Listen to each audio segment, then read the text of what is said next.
Sikap kemanusiaan.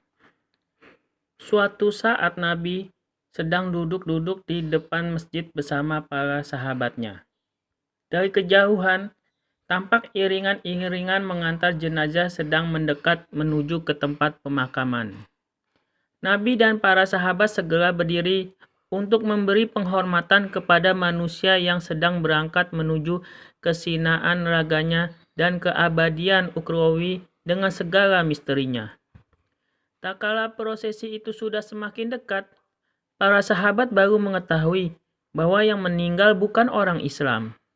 Mereka pun lantas duduk kembali seraya memperingati Nabi.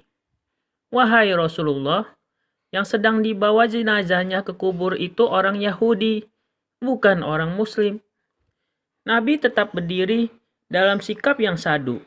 Setelah prosesi jenazah itu hampir lenyap di telan kejauhan jarak, Nabi kemudian berkata, "Kalau lewat iringan-iringan jenazah, berdirilah untuk menghormatinya." Lalu, suatu ketika Nabi didatangi seorang laki-laki yang sudah berkeluarga pada waktu akan mengimami sholat jamaah. Laki-laki itu berkata, "Wahai Rasulullah, saya sudah berkeluarga dan saya telah melakukan zina. Hukum rajamlah saya." Nabi memandangi laki-laki itu dengan iba dan berkata, "Ah, barangkali engkau hanya pegang-pegang saja, tidak sampai berzina." "Sumpah, saya telah berzina. Hukum rajamlah saya," sanggah laki-laki itu bersikeras. Nabi tidak lagi mengacukannya. Dia berdiri dan melaksanakan sholat bersama para sahabat.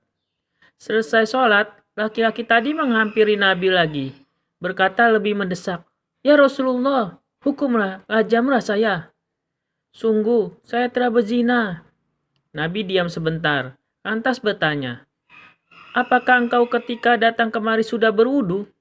"Sudah," jawab laki-laki itu.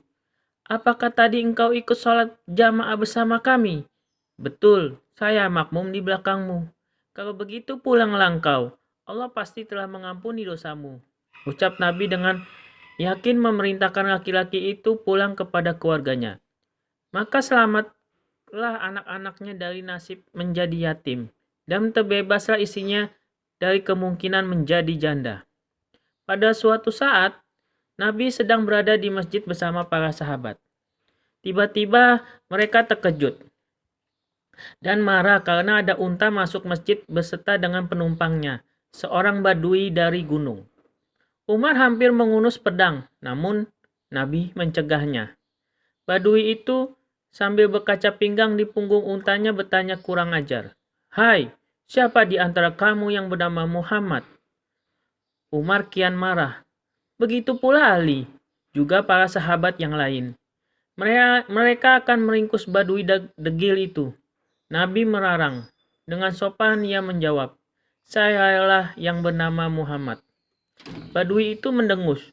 "Oh, jadi orang macam begini yang bernama Muhammad.